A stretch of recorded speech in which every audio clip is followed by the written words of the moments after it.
a new piece in Wired magazine took another deep dive into the Acolyte and the accusations of review bombing used to excuse its failure with audiences. And while it did miss the point somewhat, this one did something nearly unprecedented for such pieces: actual research. Let's dive in.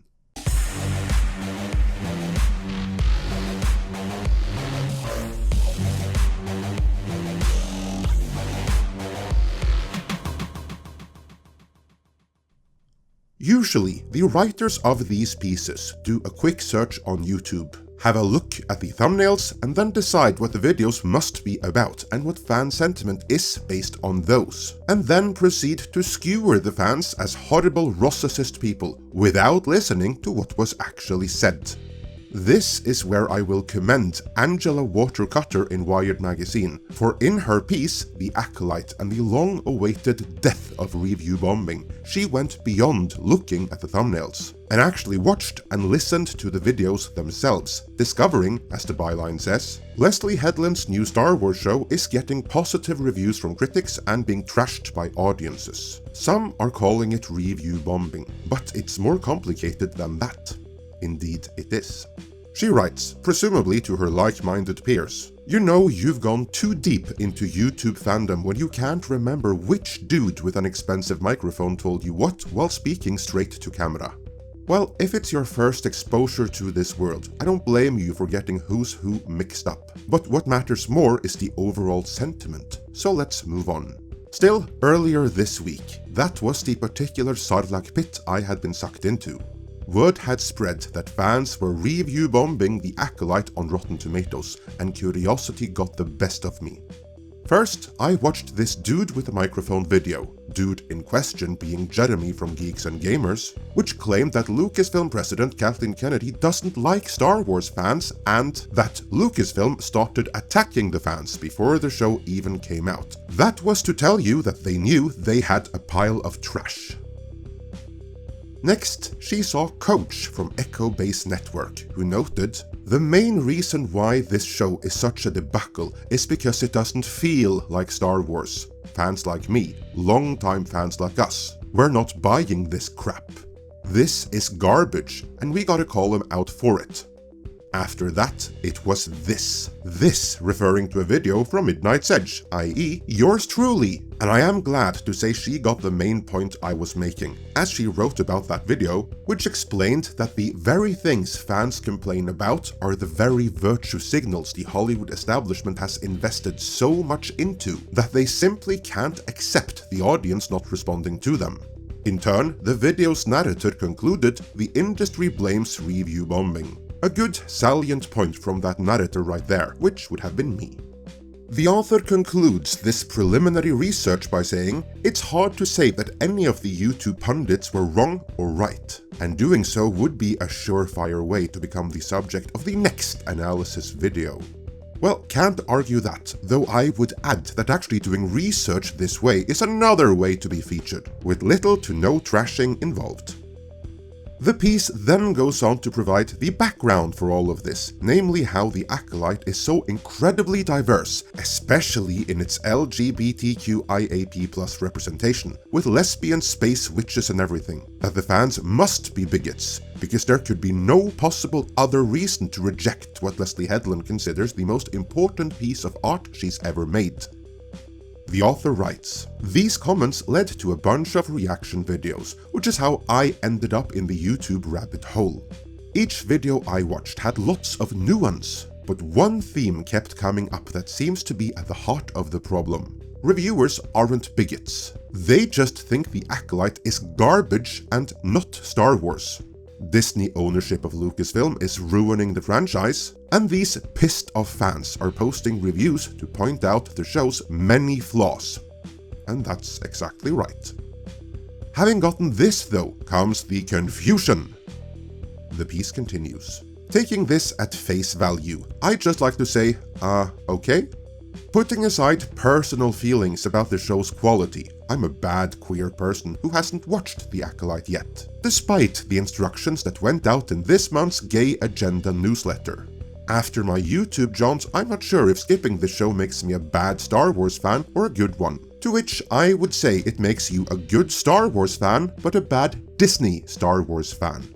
See, that's how you reconcile that, and I'll get into why in a moment. As a primer though, anyone ignoring any call to action to see Star Wars in the Gay Agenda newsletter will make Kathleen Kennedy cry, because she worked so hard to be featured in it. Case in point, merely by looking at her body of work since she became the head of Lucasfilm. The South Park guys deducted that her entire creative approach can be summed up as "Put a chick in it, make her gay!" See, this is how she wants to expand the audience, by making more marginalized audiences feel safe, seen, and represented on screen, even at the expense of story, narrative, and immersion. So for a series that cost nearly $200 million to make, she's going to need people feeling seen and represented to start subscribing to Disney Plus by the millions. Because otherwise, the entire philosophy on which Lucasfilm under Disney has been rebuilt would simply be proven wrong. But we're getting ahead of ourselves, because the author of the Wired piece is still confused. The piece continues. There's another argument to be made. Sometimes franchises have bad installments, or just installments not everyone enjoys, and that's fine. Star Wars, like all brilliant creations, derives its genius from its malleability. George Lucas' world-building thrives on the fact that anyone can imagine what's happening 3 star systems away. Lucas himself reinforced this by turning to different writers and directors to make The Empire Strikes Back and Return of the Jedi. Disney has maybe gone too overboard with the amount of content it's made since its $4 billion acquisition of Lucasfilm in 2012. Even CEO Bob Iger has copped to that. Well, he used that as an excuse at any rate, I would hasten to add. But trying to say that it's an untouchable franchise that shouldn't be iterated upon is ridiculous. Here's the thing though, no one is actually saying that. The Star Wars universe is a vast universe where you can go anywhere and tell any story featuring anyone.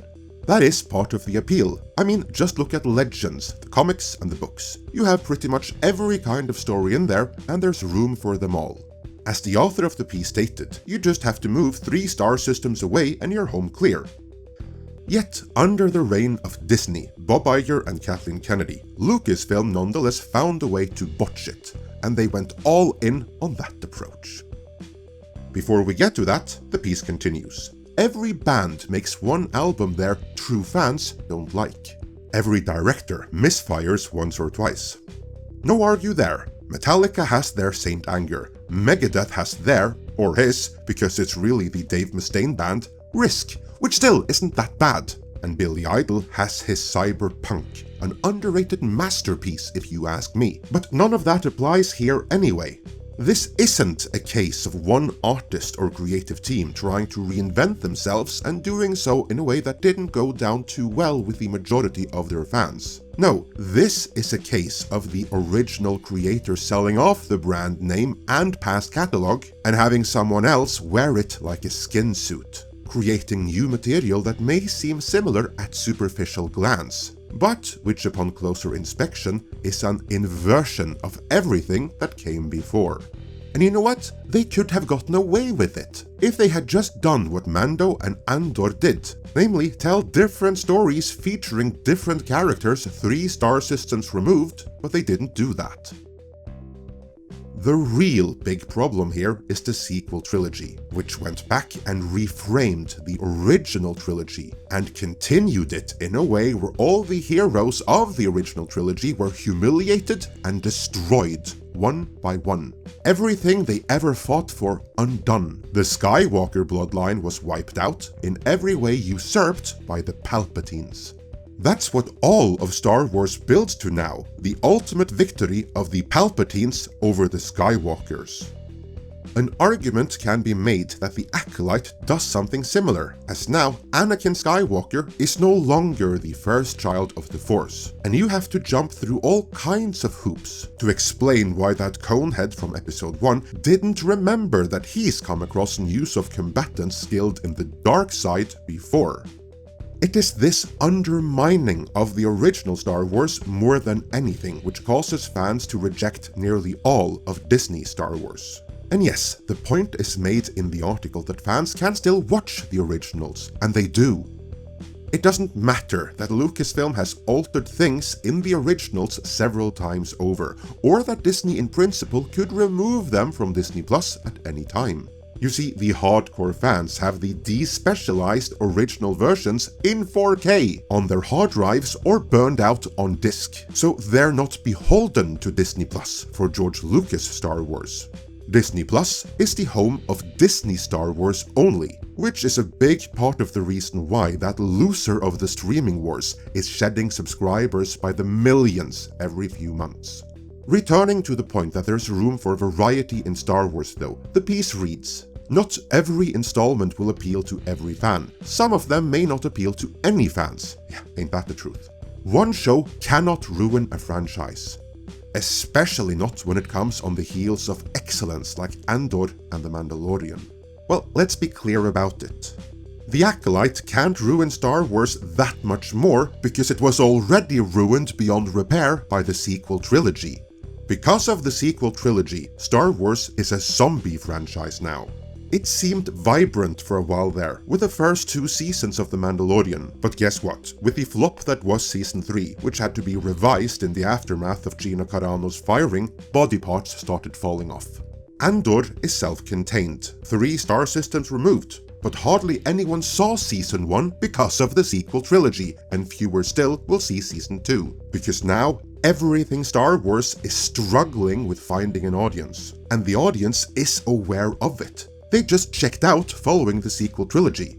Only a mere fraction of the original fanbase still remains. That's why I call it a zombie brand. It's still moving around, but it's dead, Jim.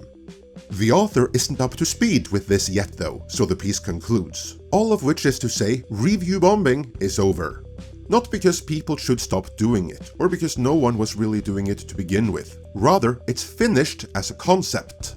Expressing displeasure via audience scores may seem like a good way to get Kathleen Kennedy's attention, but now that everything she produces becomes subject of some fan debate about its authenticity, she likely doesn't notice.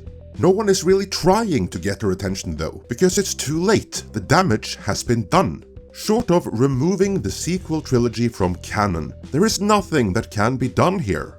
No one is trying to get Kathleen Kennedy's attention in some kind of plea to change gears. No, these are genuine reviews of the Frankensteinian abomination that Star Wars has become under Kennedy's stewardship. The piece continues. Rotten Tomatoes isn't Yelp, and Star Wars isn't a local business trying to keep loyal customers. But if we're honest, it should be, though in this case, it's more a matter of scribbling on the tombstone. But moving on. It's a global franchise with space for lots of stories. Some of them just may not be for everyone.